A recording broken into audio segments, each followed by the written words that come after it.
Hello, welcome to Lovin Sheila, the podcast. You are joining me for episode 5. Hooray, yippee. This is great. Again, I am amazed and excited about all of the feedback I've been getting through social media, through YouTube, through text messages and so forth. It's been absolutely wonderful. It's very encouraging to my soul. And so I just want to thank you for that. I want to thank you for your continued support.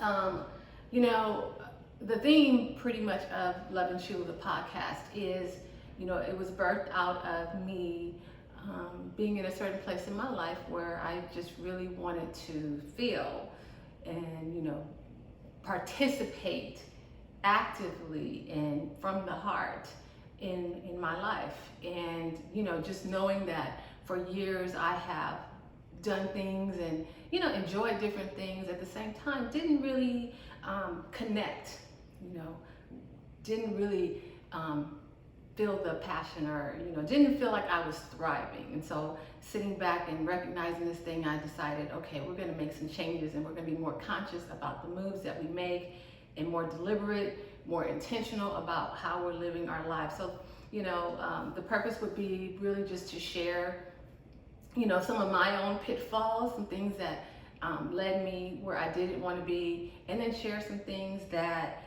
have assisted me in getting where I'm trying to go. Not that I have apprehended, for I have not, but it's just really a journey like I've shared with you previously. And this is my book report, sharing with you how this journey is going, So it's like Gullivers Travels, it's kind of like Sheila's Travels. And that's another thing. All I really can think about as I do this is traveling. I just want to run and go somewhere. And I'm working on that right now. I'm working on living my life, living my best life, seeing the world. All those things are part of your journey, part of us becoming better, more evolved people, more experiences.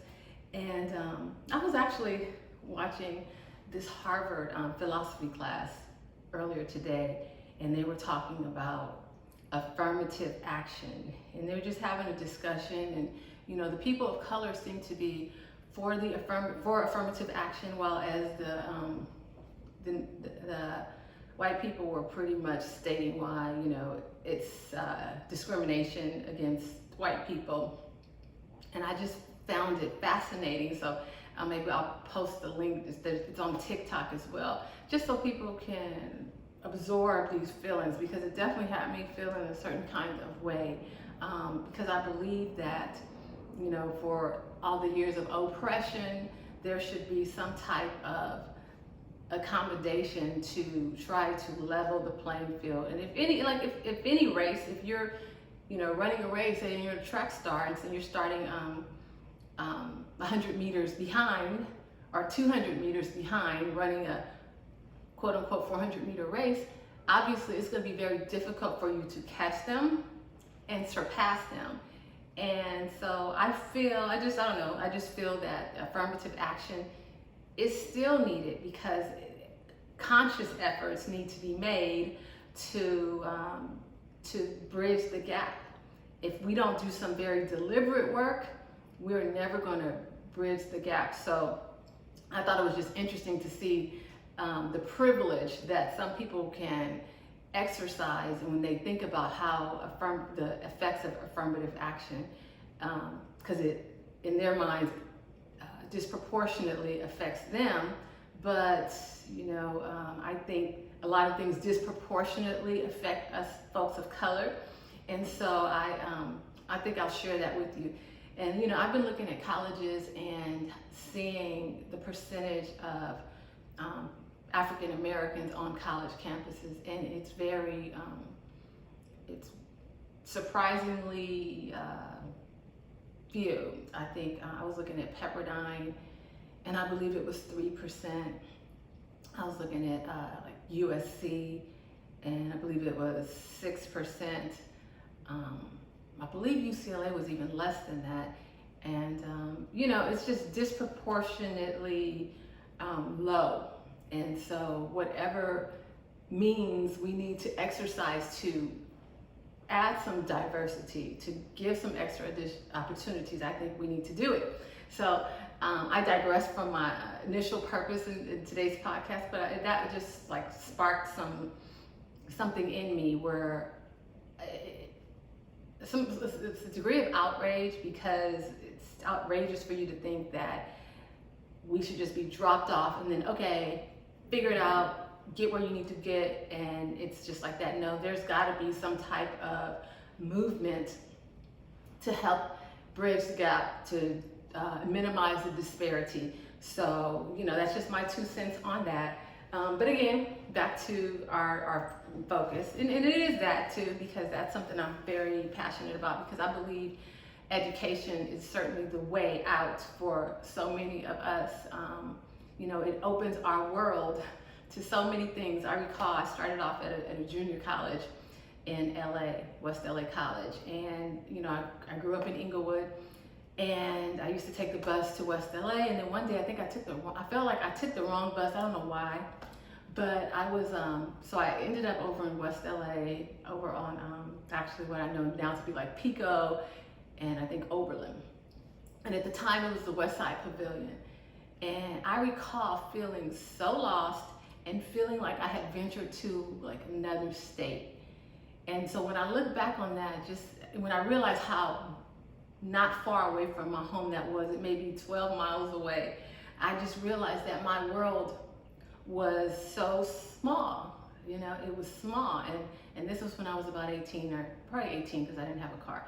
And so that's why I realized being in different environments, getting an education, it broadens your world, it broadens your perspective, it helps you to see people who are not just like you, who are not the same color as you, who don't have a socioeconomic background as you.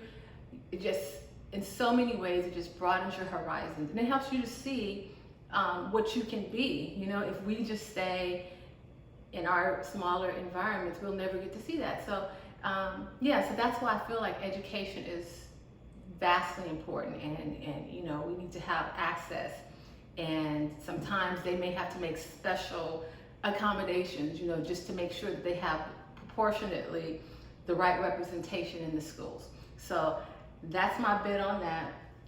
I know what it has done for me. I know what it has done even for my son. It's vitally important. So let's just remember that.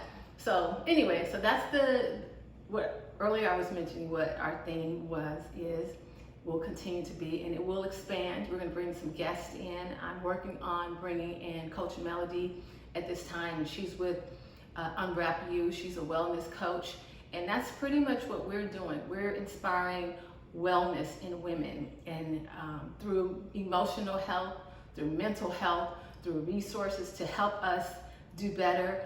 It's not just for me to tell you my story, but it's to tell you like what got me through. That's why I say it's even a testimony service. So this is what's getting me through, and this is how I've worked through this, with God as my help, giving me different resources to, balance the journey. So that's what we're doing right now. Don't forget, there's a promo going at longwithbodywear.com. I want you to get your Lovin Me shirt, make the affirmation, wear it proudly on your chest.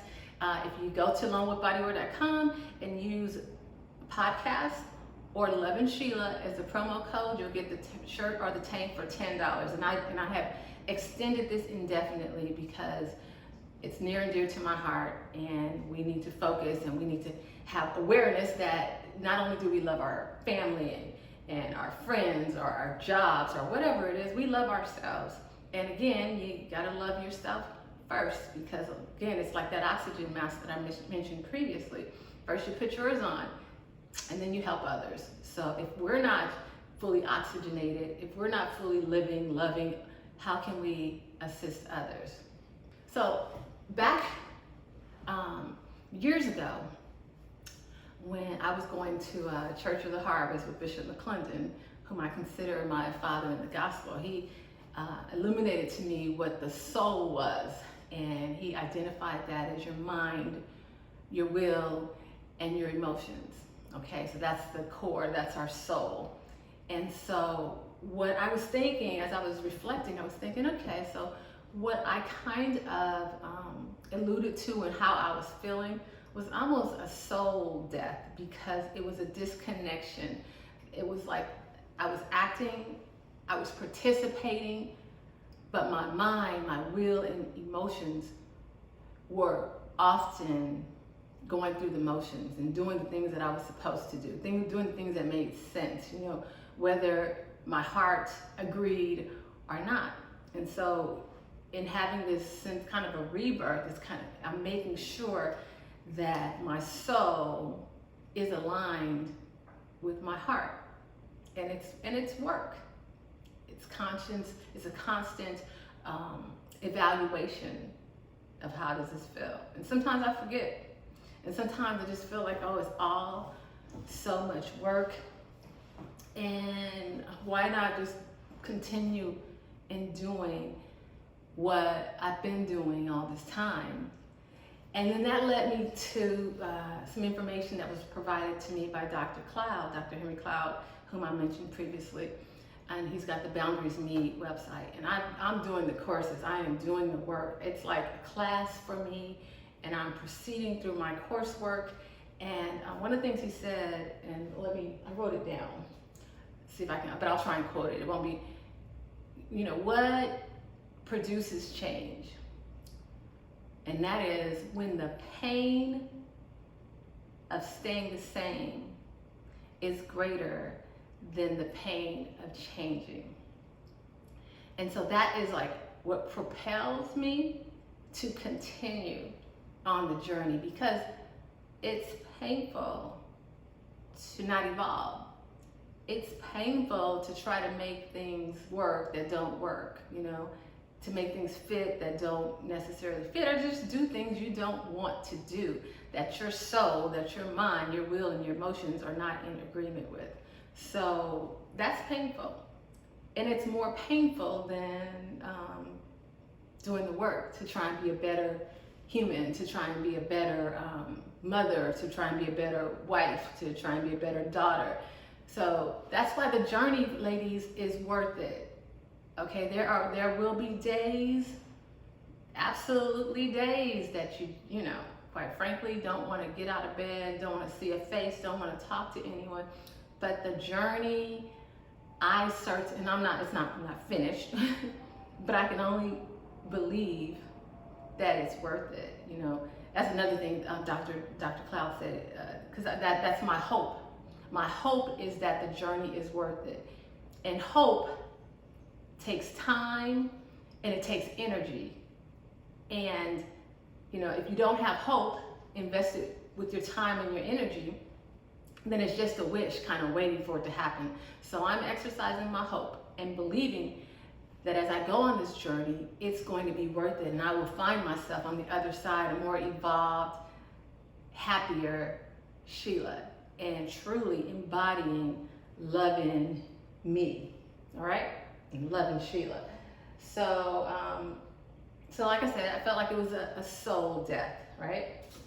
Which brings me to a recurring kind of theme that I think we're going to visit quite often here at Lovin Sheila, the podcast, and that is emotional support. When I first introduced the podcast, I talked about that and how my therapist said to me, it's the most important thing. And along this journey, I realized that, because there have been days where, I think about that Best Man Final Chapters, and after, I won't even call the characters' names, but there was a separation, for instance, and Harper, I guess I would go. Harper was at the house, and he was kind of sulking, and he was sad. His wife had left him, and then he's on the couch, and then his boys come over, and they bring food, and they bring cards, and they bring the table, and and he just got up and acquiesced and went along with it. But what I felt that it wasn't like, how you doing, Harp? It wasn't, what you doing, Harper? Anything. Like, they know how he's doing, and but they're there to support him. We're here with you. So if you need to talk, we can talk. If you don't want to talk, we can play this game and eat this food. But whatever it is, we're here to support you. And I just look at that, and I marveled at it. I thought it was wonderful. I even found myself disappointed with people because everybody knows now that I'm doing Lovin Sheila podcast and I'm on a journey, right? And whatever that journey, may not be Harper's journey, but whatever this journey is. And so as I'm journeying, I'm like, oh, no one's checking on me. You know, where are my friends? You know, I thought, it was like, okay, I think I've been a decent friend. You know, and I even shared this with my therapist, and she said, you have to, magic C word, communicate.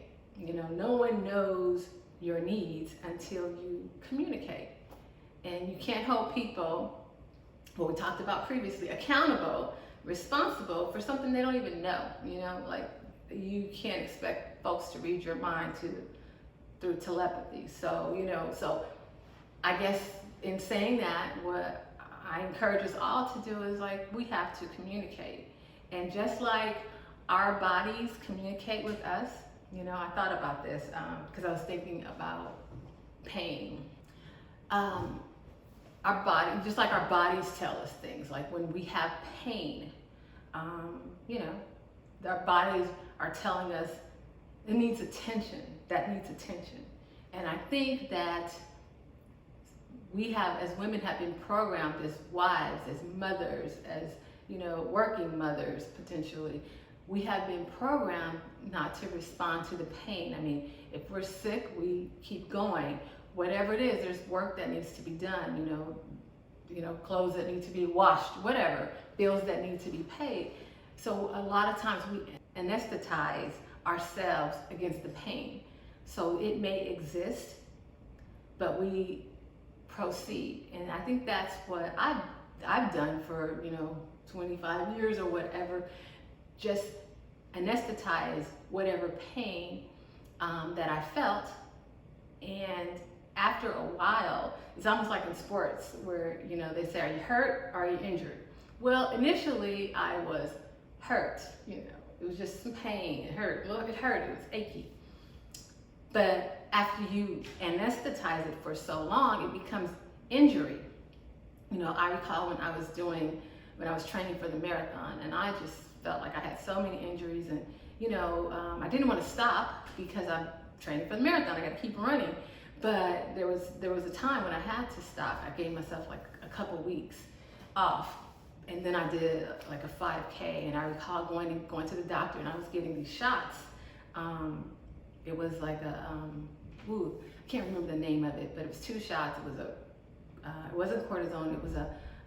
It was a shot for inflammation, and then there was a shot for like a steroid shot. So it was 2 shots. And so what this would do was it would give me a couple hours of like where I could actually move. I was agile, so I could run a race, you know, so that, you know, I could continue enduring the pain, right?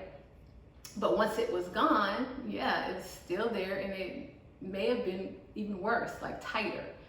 So there's no quick fix, you know, there's no anesthesia for the pain. The only anesthesia for the pain is to do the work, to assess it, to address it, you know, just like in the last episode, I said I was broken. Geez, it took me 25 years to say the words, I was broken. And I didn't like it, and I don't want to say it, it made me cry. But in order for me to heal and to repair, I had to acknowledge it. It's almost just like, you know, being an alcoholic, and I am an alcoholic. Well, I am broken, and now I'm beginning the repair. So oftentimes we will, you know, we'll just try and rehab. Like I recall, again, when I was doing the marathon, I did do some rehab because I had to, because the hip was like broken for all intents and purposes. It was not functioning. So I did some rehab to try and get stronger. You know, that was the objective. So I got stronger and I got better. It wasn't 100%, it was probably like 65%. And then, you know, but I made it through the marathon. And then after the marathon, I pretty much didn't do anything. Like I didn't run, I didn't do anything for a little while. I'd say it was at least a month, I would say. It could have been 2. And what I expected for not doing anything is I expected the hip to be great. You know what I mean? The hip to be in great condition, like it's healed. But when I got back to work, surprisingly, that hip was still 65%. It still wasn't healed. I couldn't believe it. I'm like, I didn't do anything. I sat on it. I didn't do anything. And so that's why I say you have to do the work. It's just like that. I didn't do anything, but I thought it would get better. I didn't do anything and it didn't get better. And actually, I just say within the last 2 months, so that's been over a year, the last 2 months is where I actually feel like, oh, my hip, it doesn't bother me anymore. Or it's a hip flexor. So the point is, it's just a metaphor for life. Even though I did not do anything to aggravate it, I didn't do anything to assist it. And until I put in some work and did some more strength training or some stretching and some time off, you know, as well, all those things working together was me doing the work for the healing, not just sitting there stationary thinking, oh, it's gonna get better. When I needed it, it'll show up. So there's no shortcut is what I'm saying. There's no shortcut in sports. There's no shortcut in life. There's no shortcut in love. You know, at the end of the day, you gotta sit with yourself and just do the work. That's it. Another thing I want to add to that is, as you strengthen yourself, as you're doing the work, you know, you want to strengthen yourself to prepare for the result of ending the pain, not strengthening yourself to make you strong enough to continue to endure the pain. Because sometimes we are strong. I remember Bishop Jones said this, you know, we're strong enough to take it, okay? But we're not strong enough to change it. So I want us strong Black women and strong women everywhere, just to realize your strength is not like just that you can endure pain. Your strength comes out of how you can overcome it, how you can work through it, how you can, you know, get better, as I've heard before, get better and not bitter. That's our strength. And so that's where I think we need to, you know, focus. So we need the support, you know, we need the support of our family, our friends, loved ones. We need that support. We also need to have the ability to do the work, to know, oh, this road is painful. You know, this is not the path of least resistance. This is a path where there's going to be quite a bit of resistance, you know. It's just not easy getting where you want to get, but it's worth it, you know. So let's endure, let's gird up our loins, let's prepare for the journey, let's do the work along the way, let's get our resources in line, you know, if it's books, if it's podcasts, if it's coursework, you know, study, church, whatever it is that we need to strengthen us. But most importantly, not only to strengthen us, but to heal us, you know what I'm saying? Because I've been strong for 53 years, I'll say. Have I been healed and delivered for 53 years? Absolutely not. So this is where we're at the crossroads and we're making the right turn, the turn that is on the path to, you know, Lovin Sheila, loving Tina, loving Roz, loving whomever, you know, this is the path where we choose that, you know, not that we are, I'm just using arbitrary names of my loved ones, you know, but this is my path where, yeah, I'm taking the fork in the road and I'm going to choose the path, not of least resistance, but the path that proves that, you know, I'm here to love myself, and it's so important. So I'm back to All About Love, Bell Hooks, and I noticed that, you know, here I'm going to quote, it says, wounded hearts turn away from love because they do not want to do the work of healing necessary to sustain and nurture love. So wounded hearts turn away from love. Okay? So if you're wounded and you don't do the work, it stands to reason that you won't put yourself out there to be loved freely, unconditionally, truly, so that's why it's important that we are doing the work. So I think that we even feel lovable, because sometimes I think we can feel a little bit unlovable. So I'm just encouraging you all, do the work. This has been out, these things have been out there for years. It's just a matter of us reaching them. Like, I don't want to be a wounded heart, right? I want to be free. I want to be the best version of me so I can receive love from my husband, from my son, from my mother, but if I'm wounded and clammed up and depressed or whatever, I'm not going to get the best. So I'm communicating, I'm talking to people, I'm letting them know this is where we are. This is what I'm thinking. This is how I feel. This is what I'm doing. So there's no surprises. I'm trying to communicate better. No one knows my needs, I'm at this point. So communicate that, it's important. Allow the support to come. It's important, Allow folks to support you, and be aware. Have some self-awareness where there's pain, where healing needs to take place. We have to do it. We have to be aware that there's pain, that we need healing, that we need deliverance, and that we are going to have to open up that sore, and we are going to have to deal directly with it, because it's not going to go away otherwise. It's just going to be, we're just going to sit on it, and let it fester, all right? So that's not what we want. And also in this same chapter, Sweet Love Romance, she calls it, it says, often when we undergo a process of self-recovery, which is what I'm talking about, it's a healing, for a time we may find ourselves more alone. Writing about choosing solitude over company, that does not nurture one's soul. Maya Angelou reminds us that it is never lonesome in Babylon. Fear of facing true love may actually lead some individuals to remain in situations of lack and unfulfillment. There, they are not alone. They are not at risk. So in Babylon, it's, I guess, a life of debauchery. So you're never alone. I mean, there was even a movie called Babylon not too long ago, and it was just so much going on. And so in Babylon, you're never alone. And you may, you have someone in your presence. Can you be lonely? Absolutely.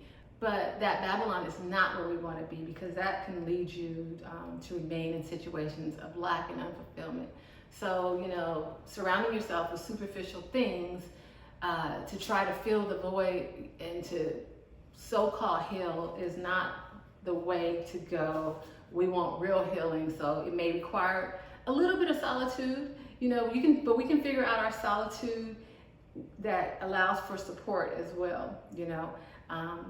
Absolutely, we can do that. So that's my recipe right now. That's what I'm trying. Remains to be seen how I progress, but failure is not an option. On the other side of this is 110% self-love, joy, peace, happiness. Failure is not in the equation.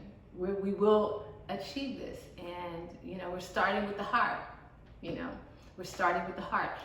We're going to get that heart, mind, will, emotions lined up. That heart and soul. We're going to get lined up so that we can love ourselves freely, love others, be a joy to be around. Be happy. I believe that's a big part of this life. We're not here to be sad and depressed. We're here to have joy, peace, and to live our best life and be the best version of ourselves. So that is my thoughts today on just self-awareness, dealing with pain, healing, doing the work, getting your resources to do the work. I hate structure. Like, you'll never You will not find me in a class. I don't do classes like aerobics, spinning, whatever. I don't do classes because I hate structure. I like to do things my way. If you don't know me, you don't know. But if you know me, you know. So structure is not my thing. But if you have to get some structure, to move this thing forward, to stay on the right path, go get your structure to add to your resources. But trust me, this journey continues and we are on our way, and I'm enjoying talking to you. I'm looking forward to bringing in our next guest, Coach Melody, in the coming weeks so we can talk about Unwrap You. I think it's really in line with what we are doing here at Lovin Sheila. Just in addition to loving yourself, she's saying unwrap you and talking about wellness and coaching corporations and men and women into their best self.